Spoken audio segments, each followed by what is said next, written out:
Rums. So, a question that's been brought up as the NFL coaching carousel is going to open up here in a couple of weeks is if Brian Flores leaves, takes a head coaching job, I still think that he would only leave for the Giants if open and the Patriots if open, but we'll see what happens. But if Flores does leave, who takes over as defensive coordinator? This would be some major shoes to fill. Now, I get the inkling that the Vikings would stay in-house with the assistant coaches that Flores doesn't take with him.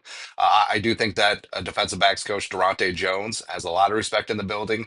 Former DC at LSU, and Flores and him have worked hand in glove at really developing this a very aggressive defense. Also, a linebacker coach, Mike Saravo, I think could be in the mix as well, but I think that he could be a guy that Flores would take with him if he does indeed take a head coaching job.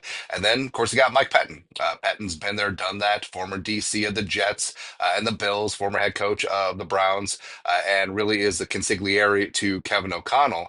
And he probably would have been the guy to take over for Donishell in 2022. And also, even before they landed Flores, Pettin was considered for the DC vacancy in 2023. So there's going to be options on the defense, but I just want to hang on to Flores for just one more year.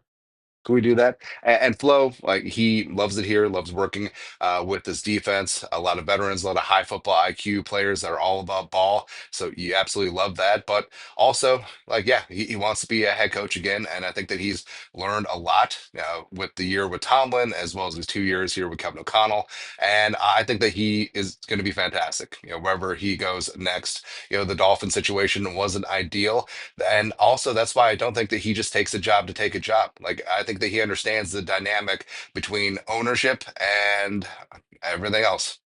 If you have a bad owner, things don't really work out so well. So that's why I don't think that he takes the Jets job or the Cowboys job or the Bears job or the Saints job or wherever. But either way, like the Vikings defense, they're going to be good to go, right? Because I think that as much as Flores has learned from this team, I think that this team has learned a lot from Flores too, and I think that they'll incorporate a similar defensive style going forward. And if he leaves, God bless him. But the Vikings defense will still be elite.